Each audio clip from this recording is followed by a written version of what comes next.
So let's talk about the evaluation report. We talked about data need to come from all data sources. And then here is something that there's, I'm sure, a lot of room for discussion about.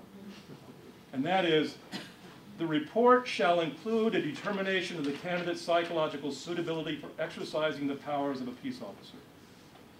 Now, I've long been an advocate for a dichotomous judgment in psychological screening. Most states that have a statutory requirement ultimately require you to make a dichotomous judgment. Person meets the qualification standards, person does not meet the qualification standards. Years ago, the IACP pre-employment guidelines said that the psychological should just be one part of the hiring process and it should not be determinative. That doesn't work in states like California and the other 17 states, or the other 19 states that require an affirmative statement that the candidate meets the qualification standards, that is, meets the statutory exclusionary provisions. It doesn't work in those states. In California, you're going to have to say one way or another, this person meets 1031F or does not meet 1031F. Meets post standards, does not meet post standards. That does not preclude other rating systems like A through F that you may overlay on top of that, that are either useful internally or useful for educating to your ultimate consumer, the police agency. So I called Shelley Spielberg yesterday just to make sure that I'm going to be representing this correctly. That if you use an A through F or any other range, must you also use a dichotomous? Yes. And the answer is yes. That when Post audits the record, and they go to the background, the personnel record, and they're going to look for a certification. They're going to look for a form that says that the person meets the post standards in 1031A. Now that can come in the form of A through F, but it has to be clearly delineated that at which of those points is it regarded that the person meets or doesn't meet. So you can overlay a model on top of that that has a range, as long as it's clear to the auditor what demarcates a qualification or qualified applicant from an unqualified applicant. Make sense?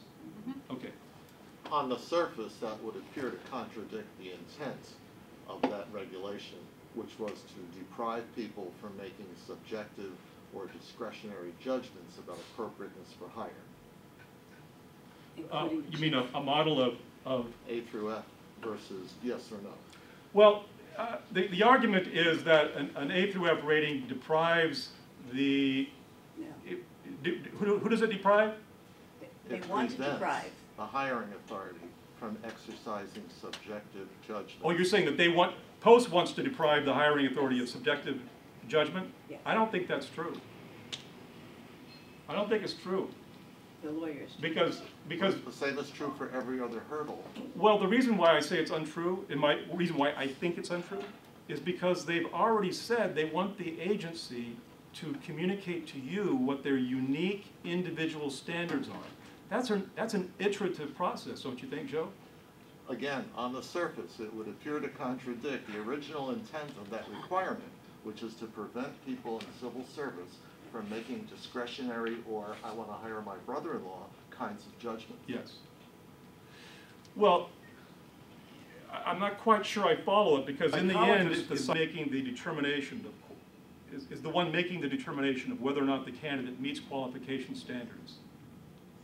How is it that the agency is allowed, how is it that the argument holds that the agency is being permitted to be subjectively? Because you provide a ranking system for them to choose. You know, No, you I'm simply going to ask, take my A's first, then my B's. I mean, that may be the underlying thing. I'm going to take my A's first, then I'll go to the B's, and I'll take the C's. And maybe I won't hire anyone when we get past that for people who use C- or D. Right, so we'll let them die on the list is what we're doing. No. Yeah, no, I don't think that's not what I've been trying to say. What I've been trying to say is the expectation from Post is that if you use an A through F and you have an A, B, C, C minus, DF. Is that correct? Is that the way it normally is? Okay. If you have that, then you, in conjunction with the agency, need to establish where the qualification, unqualification line is. And if it's C minus, then what you say is, asterisk, on this scale, C minus and above is considered a qualified candidate, consistent with the provisions of 9055 and 1031F. D and F are regarded as unqualified vis-a-vis 1031F and 9055. If that's the footnote, my understanding from Shelley is you've met post requirements.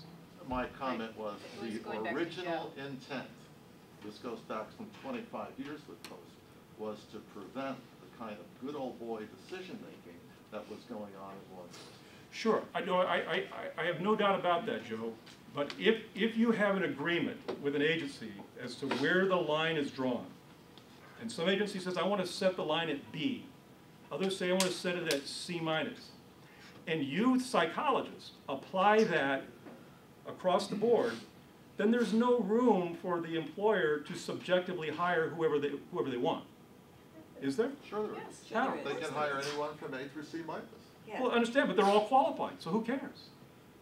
Yes, but some pigs are more qualified than other pigs. No, what I'm saying is they would have to hire them because they have been given a conditional offer of employment. Dave, they let them die on the That's list. practically, Yeah, they don't that's have what to the way hire. it I works. see what you're saying. So, No. so what you're saying is when you give feedback to the agency beyond qualified or unqualified, regardless of whether it's in the form of a rating system or in the form of a narrative, they're going to use that information to let them die on the list.